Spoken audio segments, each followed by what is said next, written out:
लोक सेवा आयोग हरिद्वार के द्वारा दो जो परीक्षाएं आयोजित की गई थी, पटवारी भर्ती परीक्षा जो पूर्व में आयोजित हुई थी, साथ ही साथ एई और जेई की परीक्षा, इन दोनों के संबंध में जो भी धांधली थी, इसमें माननीय मुख्यमंत्री के निर्देश पर मुकदमा दर्ज कर लिया गया था। इसमें काफी सारे जो है इसमें अपराधियों को जेल भी भेजा जा चुका है।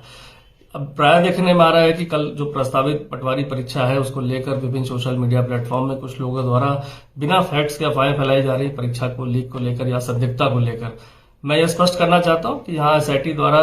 जो दो इन्वेस्टिगेशन की जा रही है, इसके साथ ही साथ आगामी होने वाली परीक्षाओं की शुचिता का भी ध्यान रखा जा रहा है और जो भी वहां व्यवस्था है उस पर सतर्क दृष्टि हमारी जो लगी हुई है। साथ ही साथ बिना किसी फैक्ट्स को वेरीफाई किए हुए सोशल मीडिया प्लेटफॉर्म्स का दुरुपयोग करके कुछ लोग अफवाह फैला रहे हैं, जिससे परीक्षार्थियों में भ्रम की स्थिति होगी, कल की परीक्षा हो रही है कि नहीं हो रही है, और साथ ही साथ कहीं ना कहीं इसकी शुचिता को भंग होने की लेकर बातें की जा रही है। मैं स्पष्ट करना चाहता हूं, किसी के पास इसमें अगर कोई ऐसे क्रेडिबल एविडेंस है, कोई प्रूफ है, तो आके एसआईटी कार्यालय को दे सकते हैं।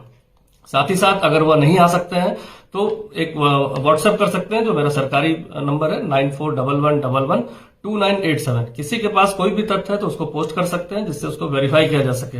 लेकिन बिना किसी वेरिफिकेशन के, बिना किसी एविडेंस के सोशल मीडिया में दुष्प्रचार फैला रहे हैं, जिससे शांति भंग होने का पूर्ण अंदेशा है। काफी संख्या में छात्र यहाँ पर आकर अब कल की परीक्षा के लिए वो कर रहे हैं कि कल की परीक्षा के लिए उनकी तैयारी है और इस परीक्षा के बारे में भ्रम फैलाया जा रहा है, गलत चीजें प्रस्तावित की जा रही हैं, रैलियां के आयोजित किया जा रहा है। तो इसमें स्पष्ट है कि जो भी किसी के पास एविडेंस है वो तत्काल उपलब्ध करा दे या व्हाट्सएप नंबर जो दिया गया है उस पर कर सकते हैं।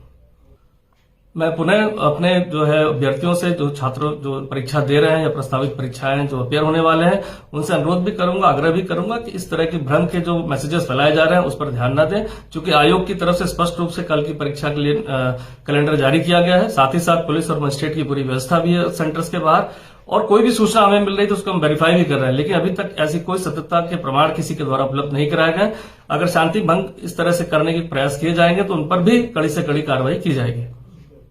प्रश्न पत्र लीक के संबंध में शिकायत प्राप्त हुई थी, उस पर मुकदमा 3 तारीख को दर्ज कर लिया गया था थाना कंथल में। इसमें प्रारंभिक रूप से जब जांच के दौरान जो साक्ष्य आए थे उसके बाद जो है 3 लोग की इसमें अलग अलग समय पर गिरफ्तारी हो चुकी है। आज जो है रुड़की क्षेत्र का कोचिंग इंस्टीट्यूट, जेएनएस नाम का कोचिंग इंस्टीट्यूट है, जिसका संचालक विवेक जो है उर्फ विक्की जो है, इसको गिरफ्तार किया गया है। चूंकि इसकी संलिप्तता में कुछ छात्रों द्वारा जो हमें जानकारी मिली थी कि कुछ छात्रों को इसने जो है बरगलाकर और उसको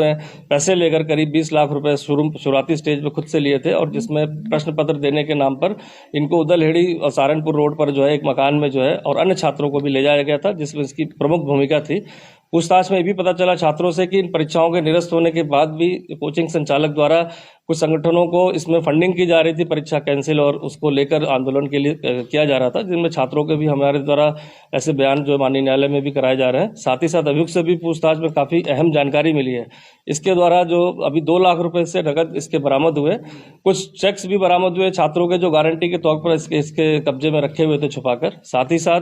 इसके 8.5 लाख के करीब इन्वेस्टमेंट इसने अपने कोचिंग इंस्टीट्यूट में इसी अवैध धनराशि से की है। तो समस्त प्रकरण की पूछताछ चल रही है।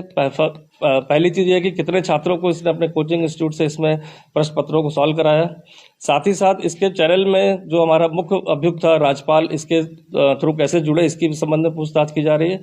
साथ ही साथ इसमें क्या नेक्सस है इसमें जो कोचिंग इंस्टीट्यूट का और साथ ही साथ जो आंदोलन करने वाले लोगों का, जिसमें कि इस तरह की बात प्रकाश में आ रही है प्रथम दृष्टया कि कहीं ना कहीं इसमें फंडिंग की जा रही थी। तीनों बिंदुओं पर भी अभी हमारी टीम पूछताछ कर रही है, लेकिन इसकी गिरफ्तारी अभी ऑफिशियली कर ली गई है। इसमें 2 छात्रों को इसमें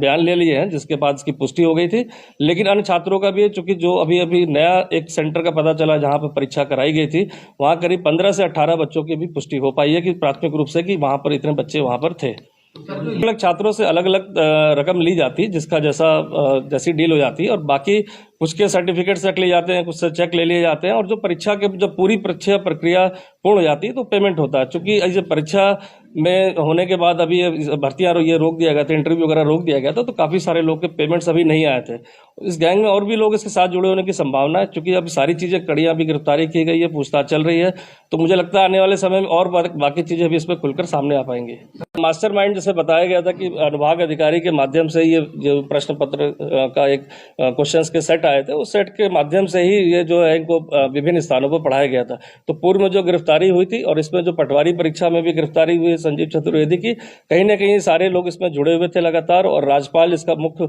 मास्टरमाइंड था जो बाहर से ऑपरेट कर रहा था और विभिन्न कोचिंग संस्थान या ऐसे लोगों के संपर्क में था जहां से उसको छात्र मिलते थे और विभिन्न स्थानों पर गैंग के सदस्य जो है ले जाकर प्रश्न पत्रों को पढ़ाते थे।